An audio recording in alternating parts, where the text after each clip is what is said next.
रसूलुल्लाह सल्लल्लाहु अलैहि वसल्लम की नबुव्वत में किसी और का हिस्सा नहीं है। अल्लाह के नबी सल्लल्लाहु अलैहि वसल्लम ने मसले को वाज़े करने के लिए उमर इब्न खत्ताब को यहां तक कहा था, जब उनके हाथ में तौरात का वर्का देखा था, लौ कान मूसा हय्यन, आज मूसा अलैहिस्सलाम जिंदा होते तो उनको भी मेरी इत्तबाही करनी पड़ती, मेरे पीछे ही चलना पड़ता। लेकिन अल्लाह के नबी सल्लल्लाहु अलैहि वसल्लम की रिसालत में उलमाए बरेली कैसे अपने बुजुर्गों को शामिल करते हैं, ये हमारे हाथ में तज़किरा गौसिया है, जिसका सफ़ा नंबर 324 है। 324 सफ़ा पर वो एक अपने पीर और मुरीद का किस्सा बयान करते हैं कि हमारे पीर अबू बकर शिबली के पास दो शख्स बैत के इरादे से हाजिर हुए।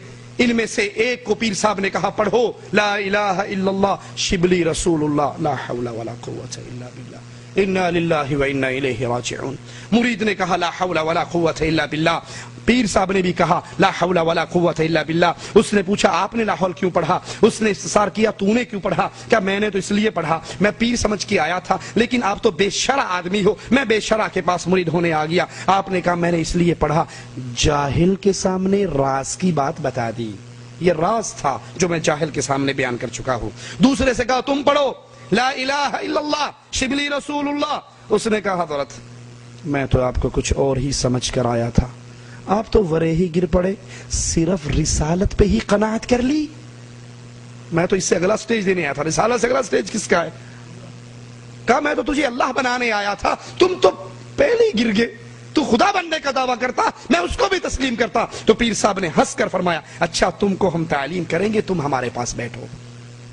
ये उलमाए बरेली का अकीदा, और सेम यही अकीदा उलमाए देवबंद का है। ये हमारे हाथ के अंदर रिसाला अल इमदाद अशरफ अली थानवी साहब का, इसका सफ़ा नंबर 34 है, जहां पर एक मुरीद ख्वाब देखता है और ख्वाब में कलमा पढ़ता है ला इलाहा इल्लल्लाह अशरफ अली रसूलुल्लाह। फिर इनकी आंख खुल जाती है, हड़बड़ा के बैठ जाता है, परेशान होता है, मैंने क्या कलमा पढ़ा, गलती याद आती है, जोर जोर से रोता है। फिर अपनी गलती की इस्लाह करने के लिए अब नबी करीम सल्लल्लाहु अलैहि वसल्लम पर दुरूद पढ़ने की कोशिश करता है, लेकिन कहता है कि मैं अब जाग चुका हूं, नींद खत्म हो चुकी है, बेदारी की हालत में हूं, लेकिन फिर भी जुबान मेरी कहती है अल्लाहुम्मा सल्ली अला सय्यिदिना व नबीना व मौलाना अशरफ अली ला हौला वला कुव्वता इल्ला बिल्लाह। यही अकीदा उलमाए बरेली का। अपने पीरों को इतना अजीम मकाम दिया कि उनको नबी की रिसालत में शामिल कर दिया, और यही अकीदा उलमाए देवबंद का। ये सवाल, ये साइल सवाल लिखकर अशरफ अली थानवी साहब को भेजता है, और थानवी साहब इसके सवाल के जवाब में कहते हैं, इस वाक़े में तसल्ली थी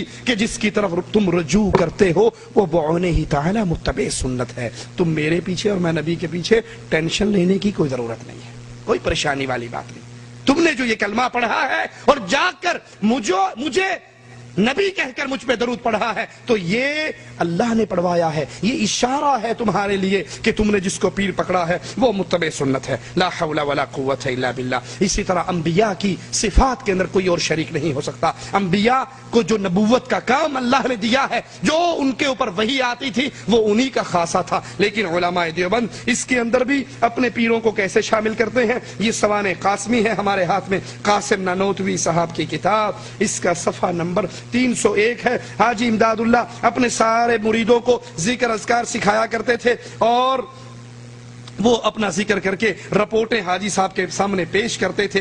तो हाजी साहब ने एक दिन कासिम नानोतवी साहब से भी पूछा कि तुम्हें भी तो मैंने जिक्र सिखाया, तुमने मुझे कोई रिपोर्ट पेश नहीं की। उन्होंने कहा हजरत हालात और समरात तो बड़े लोगों को होते हैं, मुझसे तो जितना काम आपने फरमाया वो भी नहीं होता। जो आपने जिक्र कहा ना इतने बार करना है, जहां तस्बीह लेकर बैठता हूं बस एक मुसीबत होती है, इस कदर वजन पड़ता है कि जैसे 100 मन के पत्थर किसी ने मेरे ऊपर रख दिए हो, जुबान और दिल सब बस्ता हो जाते हैं। थानवी, ये भी हजरत थानवी ही की रिवायत है कि रोते हुए बेसाख्ता आपकी जुबान से ये अल्फाज जारी हुए कि मैं ही बदकिस्मत हूं, ऐसा होता है जैसे जुबान को किसी ने जकड़ लिया है। ये सुनकर इमदादुल्लाह साहब कहने लगे मुबारक हो, ये नबुव्वत का आपके दिल पर फैजान होता है, और ये वो बोझ है जो हजूर को वही के वक्त हुआ करता था। ला हौला वला कुव्वता इल्ला बिल्लाह। اللہ کے نبی کے وحی پر بوجھ پڑتا تھا. اب تم جب یہ کام کرتے ہو تم پر بھی یہ بوجھ پڑتا ہے. جو کام نبی سے لینا تھا وہی کام تم سے لیا جائے گا.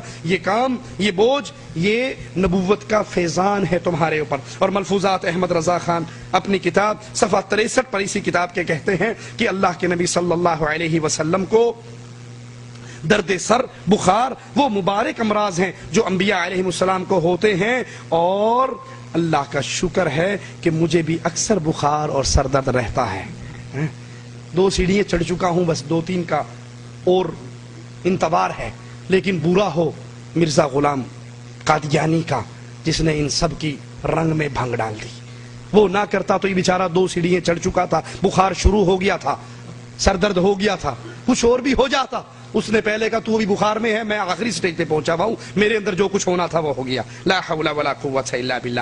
اسی طرح معصوم عن الخطا، صرف محمد ما ينطق عن الهوى ان هو الا وحی یوحى. ہر بندہ اپنی مرضی سے بولتا ہے. ہمارے نبی جب شریعت کی بات کرتے ہیں وہ اللہ کی وحی ہوتی ہے، وہ اپنی مرضی سے کلام نہیں کرتے. لیکن بریلوی عقیدہ سنیے، عبدالحکیم قادری اپنی کتاب یاد اعلی حضرت صفحہ 32 پر لکھتے ہیں اعلی حضرت کی زبان و قلم ہر قسم کی لغزش سے محفوظ تھی، باوجود یہ کہ ہر عالم سے کوئی نہ کوئی غلطی ہوئی، مگر اعلی حضرت سے ایک نقطے کی بھی غلطی نہیں ہوئی، کیونکہ آپ کو غلطیوں سے پاک کر دیا گیا تھا. انوار رضا صفحہ 223 پر لکھا ہے کہ اعلی حضرت بچپن سے ہی غلطیوں سے مبرہ تھے اور صراط مستقیم کی تباہ آپ میں ودیعت کر دی گئی تھی. اور یہی عقیدہ اشرف علی تھانوی صاحب پیش کرتے ہیں امداد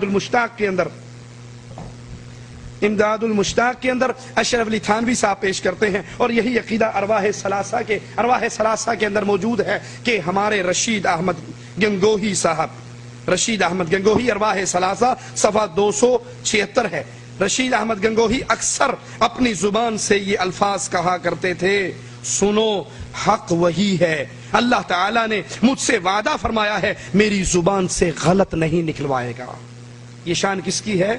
محمد رسول اللہ صلی اللہ علیہ وسلم کی. اور اس شان پر علماء بریلی اپنے علماء کو فائز کر رہے اور علماء دیوبند اپنے علماء کو فائز کر رہے. اب آخری سوال آپ کے سامنے پیش کر کے اپنی بات کو ختم کرتا ہوں. پیارے بھائیو، یہ معاملہ عقیدے کا ہے، یہ معاملہ توحید کی غیرت کا ہے. علماء بریلی اور علماء دیوبند بنیادی شرکی عقائد پر دونوں اکٹھے ہیں. جب یہ دونوں اکٹھے ہیں تو پھر ان کو اپنی نمازوں کا امام بنانے سے پہلے اللہ سے ڈر جائیے. ان کے ساتھ اہل ایمان والی محبت کرنے سے پہلے اللہ سے ڈر جائیے. ایک آدمی مجہول ہے، آپ کو اس کا پتہ نہیں ہے، نماز کھڑی ہوئی، آپ کو نماز مل گئی، آپ نے پڑھ لی، انشاءاللہ خیر ہے، اللہ قبول فرمائے گا. لیکن جس کا ان فرقوں سے متعلق ہونا کنفرم ہو، جو ان عقائد کا دفاع کرتا ہو، جو ان عقائد سے بیزاری کا اظہار نہ کرتا ہو، ان عقائد کو جان کر، سن کر، پڑھ کر بھی کہے بزرگوں نے لکھا ہے، جو لکھا ہے حق اور سچ لکھا ہے، جو اس طرح شرکی عقائد کو سن کر، دیکھ کر، پڑھ کر پھر ان کا دفاع کرتا ہے، تو ایسے لوگوں سے بڑا ضروری ہے.